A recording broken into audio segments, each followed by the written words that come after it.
আজ বানাবো পোস্ত ছাড়াই ঝিঙা পোস্ত রেসিপি। ঘরে পোস্ত নেই কিন্তু ঝিঙা পোস্ত খেতে মন চাইছে, তো একবার পোস্ত ছাড়া ঝিঙা পোস্ত বানিয়ে নিন, খেতে অপূর্ব স্বাদ হয়। আপনারা যদি এই রেসিপিটি বাড়িতে কোনোদিনও বানিয়ে না থাকেন তাহলে অবশ্যই বাড়িতে ট্রাই করবেন। ভাত রুটি দুটোর সঙ্গে কিন্তু দারুণ একটি খাবার। ঝিঙা পোস্ত বানানোর জন্য কড়াইতে আমি অল্প পরিমাণে প্রথমে সর্ষের তেলটা দিয়ে দিলাম, তারপর কড়াইয়ের চারিদিকে সর্ষের তেলটা একটু মিলিয়ে নিলাম।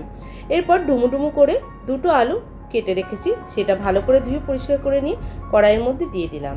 আর গ্যাসের ফ্লেমটা হাইতে রেখেই আমি আলু কটা হালকা করে ভেজে নেব।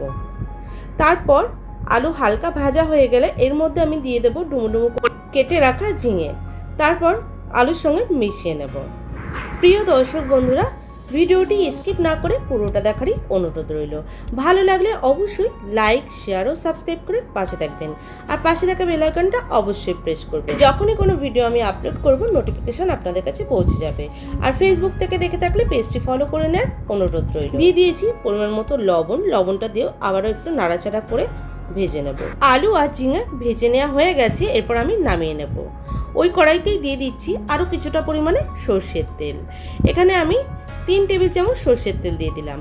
তেলটা একটু গরম হলে দিয়ে দিচ্ছি হাফ টিস্পুন কালো জিরে, তারপর একটা মিডিয়াম সাইজের পেঁয়াজ ভালো করে কুচিয়ে নিয়ে সেটাই আমি দিয়ে দিলাম। আর পেঁয়াজগুলো ভাজা ভাজা করে নিচ্ছি। আর পেঁয়াজ ভাজা হয়ে গেছে, এর মধ্যে আমি দিয়ে দেব কাঁচা বাদাম আর লঙ্কা বাটা। এটা মিক্সির জারে সামান্য কটা কাঁচা বাদাম, কাঁচা লঙ্কা সামান্য পরিমাণে জল দিয়ে মিহি পেস্ট তৈরি করে নিয়েছি, সেটাই দিয়ে দিলাম। আর দিয়ে দিয়েছি সামান্য পরিমাণে বাটি ধোয়া জল। তারপর মশলাটা তেলের সঙ্গে ভালো করে মিশিয়ে নিলাম। আর দিয়ে দিচ্ছি এখানে স্বাদ অনুসারে লবণ, হলুদ গুঁড়ো, আর দিয়ে দিচ্ছি সামান্য পরিমাণে লঙ্কার গুঁড়ো, স্বাদ অনুসারে চিনি। যে কোনো নিরামিষ তরকারিতে একটু মিষ্টি পরিমাণটা বেশি হলে খুব ভালো লাগে। মশলাটা প্রায় আমি 5 থেকে 6 মিনিট ভালো করে কষিয়ে নেবো মিডিয়াম ফ্লেমে। আর দেখুন মশলাটা কিন্তু আমার কষাতে কষাতে তেলটা রিলিজ হয়ে যাচ্ছে। আর কাঁচা বাদামের কিন্তু একটু গন্ধ থাকে, সেজন্য মশলাটা খুব ভালো করে কষিয়ে নিতে হবে। দেখুন তেল রিলিজ হয়ে গেছে। এরপর যে সবজিটা ভেজে রেখেছিলাম সেটাই দিয়ে দেবো মশলার মধ্যে, তারপর সবজির সঙ্গে মিশিয়ে নেব।